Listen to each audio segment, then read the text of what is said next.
Hi there, this is Bholenath Tamrakar and I welcome you all in the classes of Easy Pharmacology। मेरा आज का topic है terms in pharmacology. ये topic मैंने अमृतेश सिंह ठाकुर मेरे एक स्टूडेंट के डाउट के ऊपर क्रिएट किया है, तो मैं अमृतेश को इनवाइट करना चाहूँगा। Please Amritesh, put your doubt in easy pharmacology.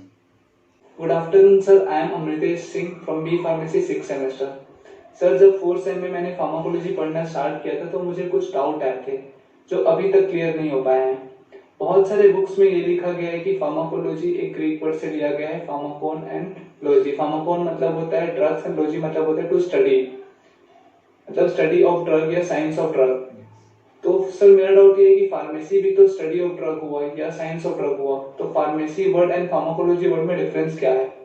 Thanks for your words Amritesh. अगर अमृतेश के अकॉर्डिंग चले तो जब वो बुक ओपन करता है तो उसे मिलता है science of drug in the form of pharmacology, और उसका ग्रीक ओरिजिन बताया गया है, जहाँ पर फार्माकॉन और लॉगोस दो अलग अलग वर्ड फार्माकोलॉजी को डिस्क्राइब करने के लिए आते हैं। अगेन मैं उसे ब्रेकअप करूं तो फार्माकॉन प्लस लॉगोस, जहाँ पर फार्माकॉन का मीनिंग है ड्रग, लॉगोस का मतलब है स्टडी, और ये डेफिनेशन बनता है फार्मेसी का, because pharmacy is the study of drug.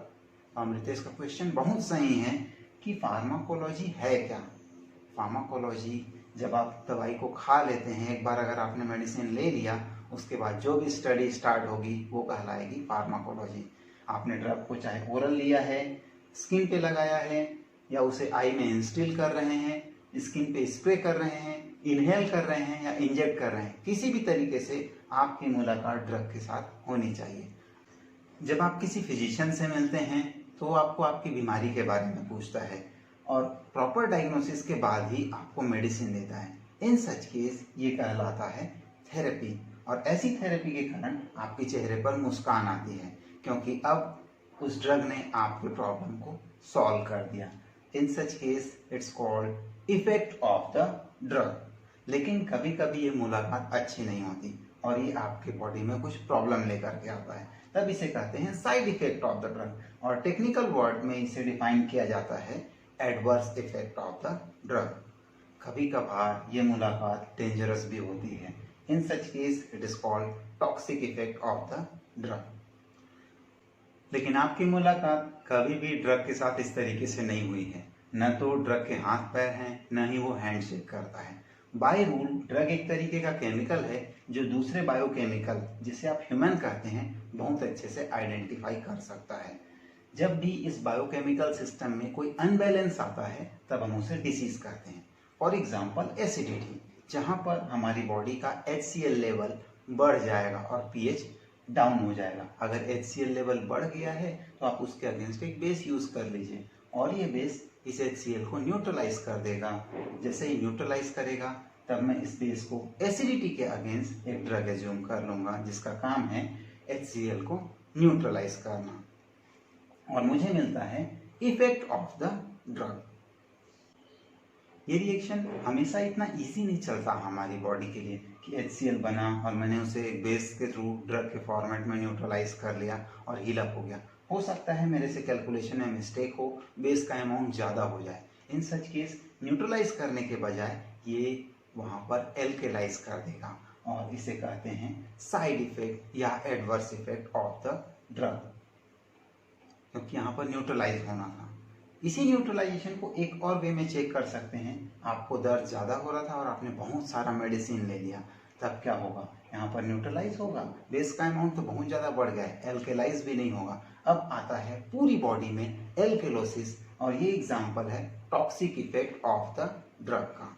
तो अब ड्रग मेरी बॉडी में थेरापेटिक इफेक्ट लेकर के आ रहा है, एडवर्स इफेक्ट लेकर के आ रहा है, और टॉक्सिक इफेक्ट लेकर के आ रहा है। ऑल ओवर ड्रग अपना पावर शो कर रहा है, और इस पावर के लिए वर्ड यूज होता है डायनेमिक।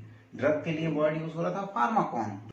दोनों को मिला दें तो बनता है फार्माकोडायनेमिक। फार्माकोडायनेमिक ड्रग के पावर को शो करता है। एक ड्रग अपना पावर शो करने के लिए पहले बॉडी में एंट्री करेगा, उसके लिए अलग अलग रास्ते हो सकते हैं। पहला तरीका है माउस के थ्रू एंट्री करें, तब आप उसे ओरल कहते हैं। इंजेक्ट करें तो पेरेंट्रल कहते हैं, और अगर स्किन के थ्रू आया तो टॉपिकल कहलाएगा। जितने रास्ते उपयोग किए उसे रूट कहते हैं, तो बनता है रूट ऑफ ड्रग एडमिनिस्ट्रेशन। एक एग्जांपल अगर मैं लूँ ओरल रूट का, जहाँ पर टेबलेट आप यूज़ करते हो, अगर आपने टेबलेट को खा लिया, ओरल रूट इस ड्रग को एसोफेगस तक पहुंचाता है और एसोफेगस में ड्रग धीरे धीरे मूव करते हुए नीचे आता है और पहुंच जाता है स्टमक तक। स्टमक में उसे मिलता है बॉडी फ्लूइड और उस बॉडी फ्लूइड में धीरे धीरे ये डिसॉल्व होकर के डिसइंटीग्रेट होता है। एक बार अगर पूरा ड्रग बॉडी फ्लूइड में मिल गया तब वहाँ पर जो ब्लड सप्लाई आई है उसमें ये ड्रग एब्जॉर्ब होना स्टार्ट हो जाता है। जब ड्रग एब्जॉर्ब हो जाएगा तब वो बॉडी के अंदर पहुँच गया है। ये है वो रूट जिसके थ्रू ड्रग स्टमक तक पहुंचता है और स्टमक के ब्लड वेसल उसे एब्जॉर्ब करने का काम करती हैं। इसके एक छोटे से पार्ट को अगर मैं कट करके बड़ा करूं तो वो कुछ ऐसा दिखेगा। ये है स्टमक का ल्यूमिनल वॉल और वहाँ पर अवेलेबल ब्लड की सप्लाई। इसे थोड़ा सा और एक्सपांड करें तो आपको मिलेगा स्टमक का इनर लाइनिंग और उसके अंदर अवेलेबल ब्लड की सप्लाई। जब टेबलेट यहाँ पर पहुँचता है तो बॉडी फ्लूइड उसे डिसॉल्व करना स्टार्ट करते हैं और वो डिसइंटीग्रेट होकर के मॉलिक्यूलर फॉर्म में आ जाता है। मैं इस पर्टिकुलर डायग्राम को थोड़ा सा और बड़ा कर रहा हूँ। अब ये मॉलिक्यूल जिसे ब्लड तक पहुँचना है ताकि एब्जॉर्प्शन का वर्क कंप्लीट कर सके, तो इसे पहला क्रॉस करना पड़ता है उस स्टमक के इनर लाइनिंग को और दूसरा ब्लड वेसल को। तो दो अलग अलग तरीके के बैरियर ड्रग के लिए अवेलेबल है, लेकिन दोनों के दोनों बार ये बैरियर लिपिड बाइलेयर का बना हुआ है जो एक सेल को सराउंड करता है।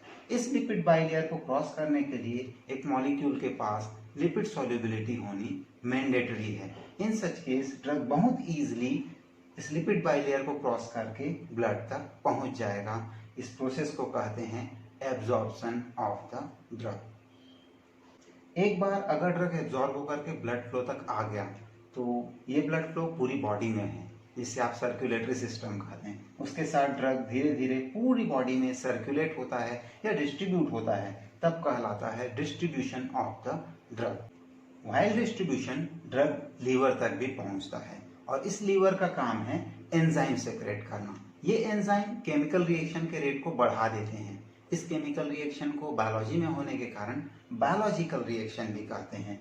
जब ड्रग लीवर तक पहुंचता है तो वो भी इस बायोलॉजिकल रिएक्शन में पार्टिसिपेट करता है और चेंज हो जाता है। चेंज के लिए जो वर्ड आया था वो है ट्रांसफॉर्मेशन, और अगर ये बायो में हो रहा है तो होल वर्ड बनता है बायो ट्रांसफॉर्मेशन। बायो ट्रांसफॉर्मेशन के लिए एक और नाम यूज किया जाता है मेटाबॉलिज्म। मेटाबॉलिज्म मॉलिक्यूल के किसी पर्टिकुलर पार्ट को टारगेट करेगा और उसे सेपरेट आउट कर देगा। जब ये इस पर्टिकुलर पार्ट को कट करता है तब कैटाबॉलिज्म कहलाता है। सिमिलरली ये एक मॉलिक्यूल को लेकर के उसमें दूसरे मॉलिक्यूल को अटैच कर देता है। जब ये ऐड करता है तब इसे कहते हैं एनाबॉलिज्म। अब मेटाबॉलिज्म, कैटाबॉलिज्म और एनाबॉलिज्म दो अलग अलग फॉर्मेट में ड्रग को इनएक्टिव करता है, लेकिन कभी कभी ये रिएक्शन उल्टा होता है और ड्रग इनएक्टिव फॉर्म में एंट्री करके आफ्टर मेटाबॉलिज्म एक्टिव हो जाता है। इन सच केस हम उसे प्रोड्रग कहते हैं। मेटाबॉलिज्म का प्राइमरी इंटेंशन है ड्रग को इनएक्टिव करना और दूसरा उसकी वाटर सॉल्युबिलिटी को बढ़ाना। अगर एक मॉलिक्यूल वाटर सॉल्युबल हो जाए तो किडनी उसे आराम से फिल्टर करके यूरिन के साथ बाहर फेंक सकती है। इसे कहते हैं एक्सक्रेट करना और नया टर्मिनोलॉजी बनता है एक्सक्रेशन। इस तरीके से एब्जॉर्प्शन जब ड्रग एंट्री कर रहा था, डिस्ट्रीब्यूशन जब ड्रग पूरी बॉडी में घूम रहा था, मेटाबॉलिज्म जब ड्रग को कन्वर्ट कर रहे थे और एक्सक्रेशन जब ड्रग बॉडी से बाहर जा रहा था। Absorption, distribution, metabolism and excretion जहाँ पर ड्रग मूव करता है और उस मूवमेंट के लिए वर्ड यूज होता है काइनेटिक। ये ड्रग का मूवमेंट है इसलिए वर्ड यूज हुआ फार्माको और होल वर्ड बनता है फार्माकोकाइनेटिक। फार्माकोलॉजी में एक और चैलेंज है और वो है डेफिनेशन ऑफ फार्माकोलॉजी, जो एग्जाम में बहुत टफ जॉब है।